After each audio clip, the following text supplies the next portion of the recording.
दोस्तों, legal and legal में वापिस आपका स्वागत है।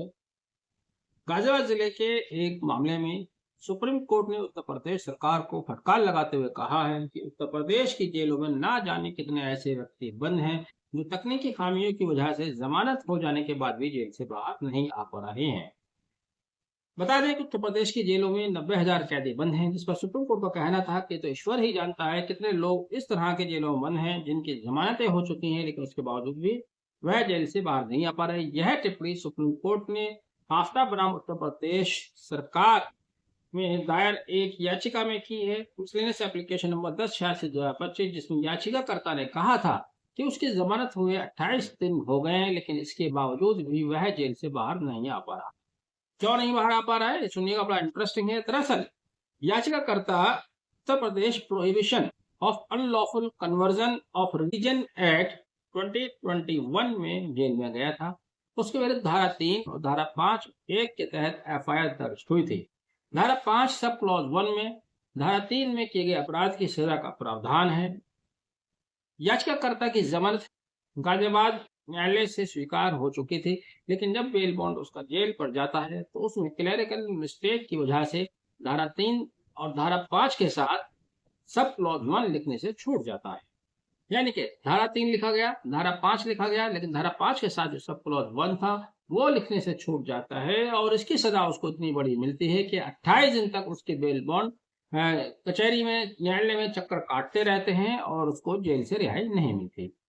जिस पर उत्तर प्रदेश सरकार की ओर से पेश हो रहे एजीए ने सफाई दी कि इसमें सरकार की ओर से कोई त्रुटि नहीं है, बल्कि यदि बेल बॉन्ड में कोई कमी रह जाती है तो उसके लिए करेक्शन ऑर्डर मजिस्ट्रेट पास करता है। मजिस्ट्रेट द्वारा ऑर्डर पास नहीं किया गया है, इस वजह से वह जेल से बाहर नहीं आ पाया है। बहरहाल मामला चाहे उत्तर प्रदेश सरकार का हो या मजिस्ट्रेट द्वारा की गई लापरवाही या क्लरिकल मिस्टेक का हो, यहाँ पर सब के सब अपना दिमाग बंद करके बैठे हुए हैं। मजिस्ट्रेट भी कहीं कलम चलाने के लिए तैयार नहीं होते। मजिस्ट्रेट छोड़िए साहब, यहाँ तो सेशन जज भी कुछ करने के लिए तैयार नहीं है। वो अपने ड्यूटीज को सरकारी वकील के ऊपर टाल देते हैं, थाने के पैरोकार के ऊपर टाल देते हैं, खुद बचना चाहते हैं। अब जजेस की हालत होगी कि उनको भी काम करते हुए डर लगता है, अपने को बचा कर चलते हैं, तो ऐसे में लोगों को न्याय कैसे मिल पाएगा, ये तो एक सोचनीय विषय है।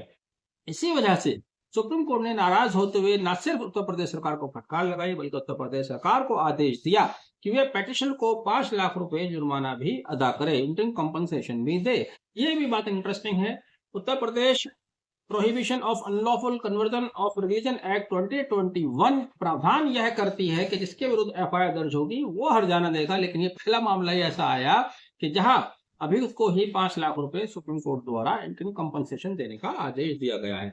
बहरहाल यहाँ पर सुप्रीम कोर्ट इस हद तक तो ठीक है कि क्लरिकल मिस्टेक की वजह से, त्रुटि की वजह से, या मजिस्ट्रेट और न्यायालय के अपने जो उनकी जुडिशियल पावर्स हैं उनको इस्तेमाल ना करने की वजह से बहुत से लोग जेलों बंद है। जो बात की बात मैंने कही है वो माननीय उच्चतम न्यायालय ने नहीं कही है। माननीय उच्चतम न्यायालय ने सिर्फ उत्तर प्रदेश सरकार को ब्लेम किया है, जबकि मेरा कहना यह है कि इसके लिए मजिस्ट्रेट और सेशन अदालतें भी, सेशन कोर्ट भी किसी हद तक जिम्मेदार है।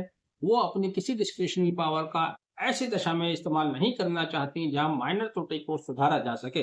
बहरहाल ये एक अकेला मामला नहीं है, इससे पहले उत्तर प्रदेश सरकार को कई बार फटकार लग चुकी है, लेकिन साहब मानता कौन है, बात वही की वही रहती है। फिर कोई बेचारा इसी तरह से पीड़ित होगा, फिर कोई सुप्रीम कोर्ट जाएगा। और देखिए, सैकड़ों में कोई एक आध सुप्रीम कोर्ट जाता है, हर कोई सुप्रीम कोर्ट नहीं जाता, तो आप अंदाजा लगा सकते हैं कितने लोग इस तरह के पीड़ित हैं।